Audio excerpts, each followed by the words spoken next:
मूर्ख बहू। एक था बनिया। एक बार वह व्यापार के लिए प्रदेश जाने लगा। जाते जाते अपनी बहू को बुलाकर उसने कहा, मैं प्रदेश जा रहा हूँ, तुम अच्छी तरह रहना, बच्चों को भी संभालना और अपनी सास को भी अपने बच्चों की तरह देखभाल करना। याद रखना, माँ से कोई काम मत करवाना। बहू ने बोला, ठीक है, मैं आपकी बात समझ गई, मैं वैसे ही करूँगी जैसा आपने बोला है, आप आराम से जाइए। बहू ने बात ध्यान में रखी। बनिया तो चला गया। बहू ने दूसरे ही दिन माँ जी से कह दिया, माँ जी, आपके बेटे मुझसे कह गए हैं कि माँ को अपने बच्चों की तरह संभालना और उनको कोई काम मत करने देना। अब आप घर का कोई काम मत कीजिए, आप तो इन बच्चों के साथ खेलिए, खाइए और मौज करिए। माँ जी गहरे सोच में पड़ गई। फिर बोली, बहू ठीक है, अब मैं ऐसा ही करूँगी। कुछ दिनों के बाद बहू ने अपनी बेटी के कान छिदवाए। उस समय बहू को अपने पति की यह बात याद आई कि माँ को बच्चों की तरह ही संभालना है। इसलिए बहू ने माँ जी के कान छिदवाने की बात सोची। उसने माँ जी से कहा, माँ जी चलिए, आपके कान छिदवाने हैं। माँ जी गहरे सोच में पड़ गई। फिर बोली, बहू ठीक है, अब मैं ऐसा ही करूँगी। कुछ दिनों के बाद बहू ने अपनी बेटी के कान छिदवाए। उस समय बहू को अपने पति की बात याद आई कि माँ को बच्चों की तरह ही संभालना है। इसलिए बहू ने माँ जी के कान छिदवाने की बात सोची। उसने माँ जी से कहा, माँ जी चलिए, आपके कान छिदवाने हैं। सुनकर माँ जी घबरा उठी। उन्होंने बहू से कहा, बहू मुझे अपने अपने कान नहीं छिदवाने, क्या अब इस बुढ़ापे में मैं कान छिदवाऊँ? बहू बोली, जी नहीं माँ जी, आपको यह करना ही होगा। मैं नहीं चाहती कि आपका बेटा मुझसे कुछ कहे, इसलिए आपको मैं अच्छी से देखभाल करूँगी। मेरी दोनों आंखें बराबर है, जैसी लड़की है वैसे ही आप भी हैं। माँ जी मन ही मन समझ गई और सुनार के पास बैठकर उन्होंने अपने कान छिदवा लिए। सुनार ने कान छेदे और कान में धागा भी डाला। बहू जिस तरह रोज रोज लड़की के कान में तेल लगाती, उसी तरह माँ जी के कान में भी तेल लगाती रही।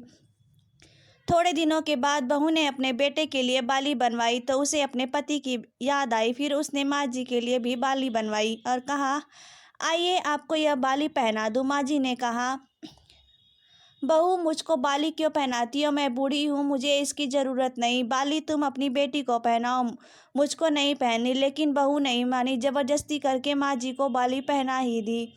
इसके पश्चात माँ जी छोटे बच्चों के साथ अपना मनोरंजन करती, घूमती, खेलती और कई तरह के मौज मस्ती करती। बहू ने एक बढ़िया दिन देखकर अपने बेटे को नाई से चोटी रखवा ली और फिर बहू को माँ जी की याद आई।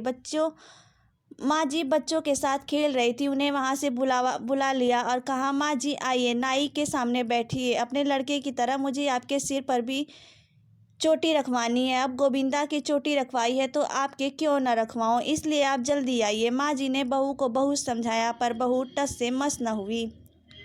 आखिर माँ जी नाई के सामने बैठी और उन्होंने अपने सिर पर चोटी रखवाई।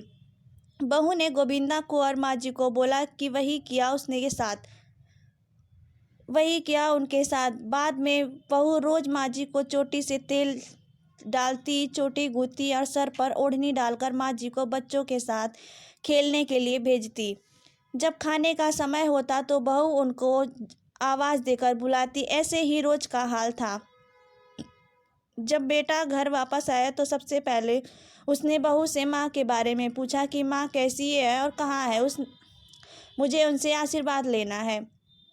बहू ने बताया, माँ जी तो बच्चों के साथ खेल रही हैं, यहीं कहीं होंगी, आ जाएंगी। बेटे ने पूछा, क्या कहती हो? गली में खेलने गई है। गली में तो बच्चे खेलते हैं, क्या बूढ़ी माँ कहीं खेलने जाती है? बहू ने कहा, मैं तो माँ को खेलने भेजती हूँ। आपने कहा था कि माँ को बच्चों की तरह रखना है। मैंने तो लड़कों की तरह ही माँ की भी कान छिदवाए और कानों में बालियाँ बनवाई। जब लड़की की चोटी रखवाई तो मैंने माँ की भी चोटी रखवा ली थी।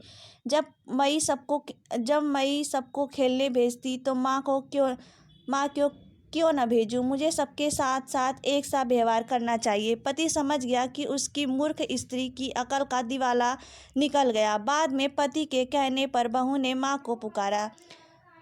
माँ जी गली में से खेलती खेलती आई और बेटे को देखकर उनकी आंखों में आंसू छलछला आए। माँ का हालत देखकर बेटा भी दुखी हो उठा। बहू की मूर्खता के लिए बेटे ने माँ से माफ़ी मांगी और बहू को बड़ी उल्टी सीधी सुनाई। कैसी लगी यह फनी स्टोरी जो सास बहू की कहानी पर आधारित है। आशा करते हैं कि आपको ये पसंद आई होगी। आपकी क्या राय है हमें कमेंट करके ज़रूर बताएं। अगर आपको ये वीडियो अच्छी लगी हो तो लाइक करें और ऐसी ही अच्छी अच्छी कहानियाँ सुनने के लिए हमारे चैनल को सब्सक्राइब करना बिल्कुल भी ना भूलें। आपका हमारी वीडियो देखने के लिए दिल से धन्यवाद।